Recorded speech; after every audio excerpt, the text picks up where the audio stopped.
경쟁은 그 자체로 야만이다. 자본주의가 당연한 것이 아니다. 우리가 아는 거는 미국은 되게 자유주의인데 결국 자기 이득에 맞춰 움직인 거다. 그러니까 저는 일단 세계체계 분석이라는 접근 방식에 대해서 얘기를 해볼 건데, 거칠게 말하면 이 자본주의의 역사를 좀 이전과 다른 방식으로 파악하는 데 초점을 둬요. 자본주의의 역사성을 부여하는 건 절대적이고 견고한 실체로 여겨진 현실 시스템에 상대성을 부여하는 작업이거든요. 그러니까 이거를 이데올로기 차원에서 생각을 해본다면, 우리가 보편적으로 너무나 당연시하는 어떤 지식, 즉 경쟁은 불가피하다, 때로는 좋은 것이다, 이런 생각, 이게 지금 보편적으로 한국인들이 가지고 있는 생각이잖아요. 예, 그것은 분명하죠. 네. 그런 것들을 이데올로기라고. 이 세계체계 분석에서 사용되는 이데올로기 용법을 좀 정리를 하자면, 이 사람들의 무의식에서 작동을 하고, 그리고 지배 시스템을 합리화, 정당화하는, 하지만 그와 동시에 이 피지배 계층의 열망들을 일정 부분 반영하는 사고의 틀이라고 보면 돼요. 이게 무슨 뜻이냐면, 예를 들어서 우리가 우리 시대의 경제적 자유주의 이데올로기는 그 개인이 노력하면 충분히 성과를 낼 수 있고 성공할 수 있다, 이런 이데올로기를, 이런 사고의 틀을 전파를 하잖아요. 근데 이거는 근데 100% 사실이 아니죠. 왜냐면 1950년대 태어난 사람이 경제적으로 성공할 확률과 2000년대 태어난 사람이 경제적으로 성공할 확률은 다를 것이고, 또 이 사람이 어느 나라에 살고 있냐도 다 영향받을 것이고, 또 부모가 경제력이 어떠한가, 이런 것들의 격차가 심해지고 있는 상황에서 이 이데올로기는 그 자체로만은 유지되기 어려워요. 지배계급들이 말하는 것만으로는 부족하단 말이에요. 근데 이데올로기가 어떻게 확산되고 유지될 수 있냐면, 이게 피지배 계층의 열망을 반영해요. 그러니까 자기가 성공해서 성공을 할 수 있다는 믿음. 그렇게 믿고 싶은? 그죠. 그렇게 믿고 싶은 거죠. 그러니까 그래서 그 피지배 계층의 열망을 일정 부분 반영하고 있다는 거예요. 우리가 개천에서 욕난다 라는 말들을 보면은 그냥 개천에서 욕나는 사람들, 주변 사람들, 그리고 그런 걸 보면서 꿈을 키우는 사람들이 쓰는 거니까, 이데올로기가 단순히 지배계층의 도구만은 아닌 것이다. 자, 근데 이 자본주의의 역사성을 부여한다는 게 어떤 개념이냐면, 자본주의가 현실 체제이기도 하지만 이데올로기란 말이죠. 근데 이 이데올로기는 원래 가치의 영역에 존재하는 거였어요. 뭐 옳다 그르다로 얘기할 수 있는. 근데 이게 사람들이 이거를 옳다고 믿기 시작하고 이렇게 하는 게 효율적이라고 생각을 하게 되고, 사회에서 그냥 널리 인정받을수록 밸류였던 게 팩트가 되는 그 전도 현상이 일어나요. 이거를 자연화라고 부르거든요. 내추럴라이제이션이라고, 그냥 정말 그대로 자연화. 자연의 한자어 풀이를 해보면 자기 할 때 자자에다가 그럴 연자니까 원래 그러한 것, 자기가 원래 그러한 것. 근데 이데올로기가 자연화 한다는 것은 말 그대로 이게 옳고 그름을 논할 수 있는 가치가 아니라 자연과학적 사실로 스스로를 둔갑시킨다는 거예요. 마치 물리법칙처럼 그렇죠. 인류가 존재하면 무조건 있는 게 아니라, 그래서 이 자연화된 상태에서 고착된 이데올로기를 다시금 가치의 영역으로 끌어내기 위해선 역사성을 여기다 부여할 필요가 있는 거예요. 얘가 시작점이 있고 그 전에는 이러하지 않았고 어떠한 과정을 거쳐서 지금 상태에 이르게 됐다. 예. 그걸 이제 상대성을 부여한다, 역사성을 부여한다. 제가 여기 아래에서 듣는 얘기는 경쟁 이데올로기를 얘기로 들었어요. 자본주의 이데올로기, 저도 사실 자본주의 이데올로기를 하면 잘 막연하거든요. 그래서 그냥 좀 더 피부에 와닿는 경쟁 이데올로기를 얘기를 하면, 우리는 경쟁을 해야 경쟁을 한 결과가 공정한 결과다, 이렇게 생각을 하게 되고, 경쟁이 뭐 최선은 아닌데 그래도 그냥 그나마 나아, 이렇게 생각을 할 수 있잖아요. 근데 제가 이걸 독일 교육 수업 받으면서 들었는데, 독일의 그 유명한 아도르노라는 사람이 경쟁은 그 자체로 야만이다, 이렇게 얘기를 했대요. 이 사람들의 사고가 그대로 독일 공교육에 이전이 됐는데, 경쟁 자체가 몇 가지 위에 사람들이 정해놓은 기준으로 사람들을 줄을 세우기 시작하잖아요. 근데 그렇기 때문에 그 자체로 파시즘이라는 거예요. 우열을 나누고 경쟁에서 승리한 자가 승리 못한 사람을 지배하는 것을 정당화시켜주는 기제를 어떻게 공교육 시스템에 집어넣을 수 있겠냐. 재밌다. 예. 그래서 경쟁은 그 자체로 야만이다. 그리고 교수님이 설명해 준 거는, 중세 유럽에서는 경쟁을 해서 더 많은 수확을 얻으려고 하는 것 자체가 중대 범죄였대요. 경쟁을 하는 것 자체가. 예. 근데 그랬던 시기가 있는데, 또 지금 우리가 사는 역사 시대에는 경쟁이 선인 것처럼 포장이 돼서 우리가 살고 있잖아요. 예. 그렇기 때문에 어떤 이데올로기를 역사적으로 분석한다는 것은 그것의 절대적인 실체를 깨부숨과 동시에 새로운 가능성을 모색할 수 있게 해주는 마치 니체의 도덕의 계보와 그런 거랑 비슷한 느낌도. 좀 그런 걸 느끼게 되는 것 같아요. 이게 양심의 가책이란 것도 결국에는 어떻게 발명된 것이고 한번 이해했는지 한번 정리하면 내가 들어줘. 견고한 실체를 역사화한다는 것은 그 사실의 영역에 은신하고 있는 것들을 다시금 가치의 영역으로 끌고 나와 옳고 그름을 논할 수 있는 기회를 열어주는 것, 이렇게 표현을 해봤어요. 예.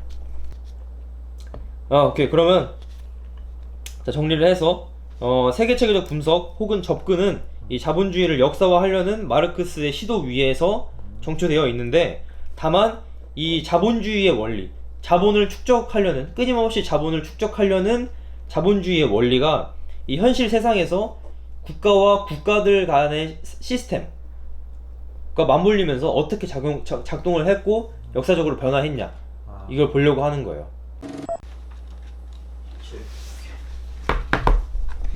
제가 이거를 들은 수업의 그 원 제목은 사회 변동과 미래 사회란 말이에요. 그래서 사회가 진보한다는 것은 뭐고, 사회가 변동한다는 건 뭐고, 어떤 국가들은 왜 뒤처져 있고 왜 영국은 잘 나가는지, 그렇다면 이 뒤처진 국가들은 어떻게 하면 영국을 따라잡을 수 있을 것인가, 뭐 이런 변동에 대한 얘기들이 많이 나오잖아요. 우리가 그 박정희 시대라고 보통 얘기를 하는 게 그 세계적으로 봤을 때 발전주의의 시대거든요. 2차 대전 끝나고 막 독립한 신생 독립국들이 경제성장, 발전 이런 것들을 외치면서 나라의 부흥을 이끌었던 시기인데, 근데 그 시기가 발전주의의 시대였지만 그와 동시에 냉전의 시대였단 말이죠.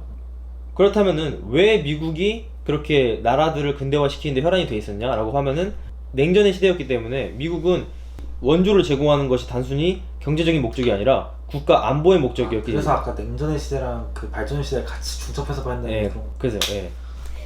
그러니까 근대화 이론이 굉장히 그 맹위를 떨치던 시기가 곧 냉전의 시대였던 거예요. 예. 2차 대전 이후에 소련이 되게 미국에 대항하는 강력한 세력이 되면서 미국은 그 국가 안보를 제1의 그 정책적 목표로 삼았어요. 이제 가장 유명한 건 마셜 플랜이었어요. 마셜 플랜.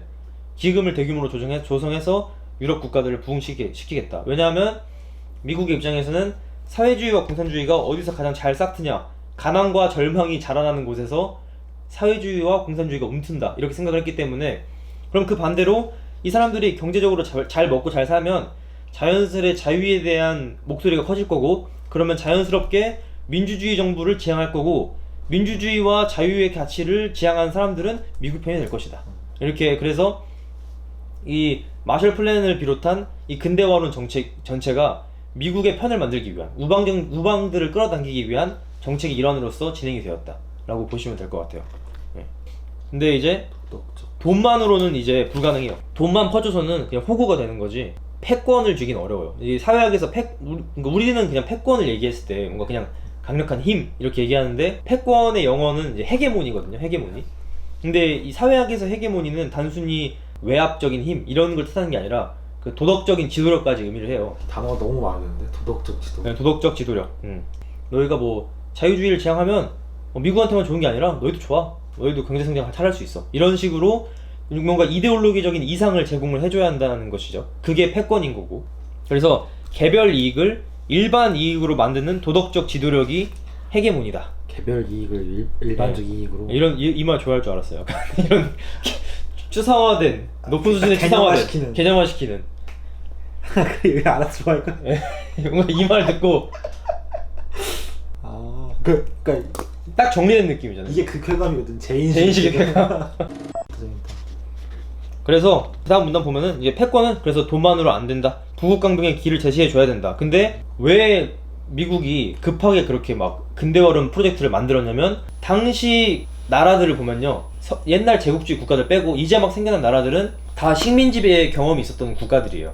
저성장되어 있고 식민지배의 경험이 있는 국가들. 근데 레닌주의, 사회주의는 그 자본주의가 결국 제국주의의 가장 끝단계다, 이런 식으로 얘기를 했단 말이에요. 그래서 제국주의와 식민지의 지배에 아픔이 있는 국가들에게 그 소련의 발전 노선이 굉장히 매력적으로 들린 거죠. 예. 그리고 또 소련은 그 국가 중심의 굉장히 강력한 정부를 통제하에 경제정책을 얘기했으니까 당시 그 신흥 국가들의 엘리트들도 뭔가 자기한테 힘이 생긴다. 예. 마음에 드는 거죠. 예, 마음에 들고. 그에 비해 미국은 돈은 좀 많았는데 그런 도덕적 지배력이 없었던 거예요. 아. 이 사람들한테 무슨 길을 제시해줄 수가 없는 거예요. 아, 그 예. 소련한테는 부덕적인 걸 밀리는 거구나. 예, 약간 밀리는 거예요. 그래서 오. 그거를 이제 이론적 상황에서 대응을 해야 되니까 오. 이제 급하게 이제 우리가 갖고 있는 이론이 뭐 있냐, 그래서 긁어 모으고 모아서 만들어 놓은 게 근대화론이 된 거예요. 예. 진짜 약간 이해가 안 되는데 이제 이해가 되네. 이제 오, 너무 재밌다. 네. 그래서 아까 말했잖아요. 워싱턴이 보기에 사회주의는 가난과 절망을 먹고 자라난다. 그러니까 미국이 이에 맞춰서 빨리 이론적으로 대응할 필요가 있었던 거예요. 그래서 아래 마지막 써있지만 그런 프로젝트의 결과로 탄생한 게 근대화 이론, 모더나이제이션 티오리인데, 근데 이제 근대화 이론의 맹점이 뭐냐면 라틴 아메리카 국가들은 발전을 해도 안 되는 상황들이 계속 연출이 된 거예요. 계속 빚만 늘어가고 오히려 선진국에게 점점 더 의존하고 종속되어가는 현상들이 일어나니까 이거를 이제 이게 근대화냐 라는 물음이 제기되기 시작한 거죠. 이게 좋은 거냐. 그래서 라틴 아메리카나에서 일어나고 있는 그 저발전의 문제가 단순히 그 개별 국가 내부의 문제가 아니라 코어랑 페리페리, 그러니까 중심과 주변부로 표현되는 이 세 개의 문제를 구조로 보기 시작했다는 거죠. 근대화로는 그 나라 내부의 요소들에 뭔가 문제가 있다. 그래서 그 요소들을 바꾸면 근대화 될 거다라고 본 건데, 종속이론은 그 요소들이 문제가 아니라, 요소들이 정근대적이어서 있는 문제가 아니라, 그 관계가 그 얘기야. 예, 그 중심 나라들과 중심이 아닌 나라들, 주변부 국가들의 관계를 파악해야 얘네들이 왜 이렇게 저발전하는지 알 수 있다. 예를 든 게 그 수입 대체 공업화라고 하거든요. 생필품은 우리가 만들어 쓰자. 뭐 칫솔 같은 거 수입해 쓰지 말고. 근데 근대화론 쪽에서는 이걸 하라고 했어요. 뭐 너희 경공업부터 시작해야 되니까. 근데 막상 그런 칫솔들을 만들고 양말들 만들고 옷까지 만드는 공장을 세우려면 결국 선진국에서 기계를 도입해야 되고 인력들과 노하우와 스킬을 다 배워와야 되는데, 근데 그러다 보니까 그 뭐 공장도 생기고 뭔가 되는 것 같은데 실상 뜯어보고 나면 돈만 더 빠져나가고 있었다. 내 식대로 이해했어. 예. 그래서 이 종속이론의 핵심은 이 중심부와 주변부 간의 관계에서 그 저발전의 문제를 살펴보려고 했다는 것 자체, 이게 굉장히 큰 의의가 있어요. 다만 이제 종속이론은 마땅한 대안을 딱히 제시를 못했어요. 그래서 하지만 이 중심과 주변부의 이 비유는 다음 주에 나올 월러스틴이 그대로 차용해서 쓰거든요. 그 약간 구조적 관점에서 분석하는 게 중요할 것 같은데. 예, 맞아요. 그래서 뭐 시간대 중첩도 그렇고 다 이 구조에서 보려고 하는 것, 단순히 그 한 나라의 문제가 아니다. 자본주의도 그 한 나라만으로 설명할 수 없다. 예, 그런 식으로 얘기를 하려고 하는 겁니다. 자, 그래서 일단 여기 녹화는 여기까지 다 끊고요.